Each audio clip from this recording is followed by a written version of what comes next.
KCP-Taibanganba Group haibasi hana mamangda mainstream da leiruraba group amani. Adubu 3rd May 2023 gi thohaningdaba thogdok yam laibak thiba thogdok ama thokibasida thogdok sina maram oirakanda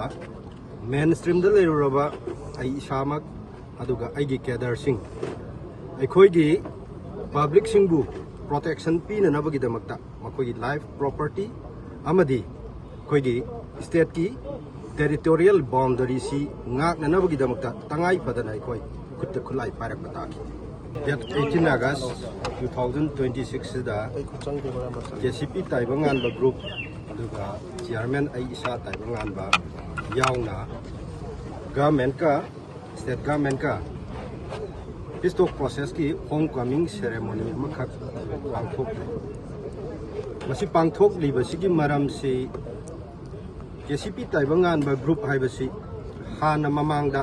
mainstream da leiruraba group amani. Adubu 3rd May 2023 gi thohaningdaba thogdok yam laibak thiba thogdok ama thokibasida thogdok sina maram oirakanda mainstream da leiruraba ai isamak aduga aigi Cadres sing aikoi gi public singbu protection pina nabagi damakta makoi life property amadi koi gi state ki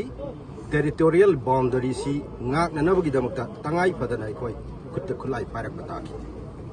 sumai tawdana aikoi si khulai pairaga aikoi gi territorial boundary da singnara iba aduga aikoi gi public singi life property masdai da singnara iba khuding maksi nga thokna ba thengnaduna lan thengnaduna laki adu makha tarakpada hojik si khajiktang normalcy ama khak lakba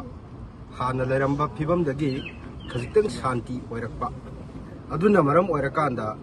praja section kaya dagi aikoi si khutlai thadoklaga government ka wari sabiro haiba pressure mayam ama kholaw mayam ama laki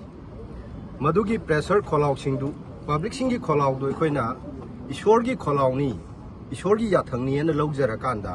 ngasi mak khoina pangthok charibo homecoming ceremony si koi government ka shanti oina wari saraga aikoi su mainstream da lakna bagi damakta ngasi gi ceremony si pangthok chalo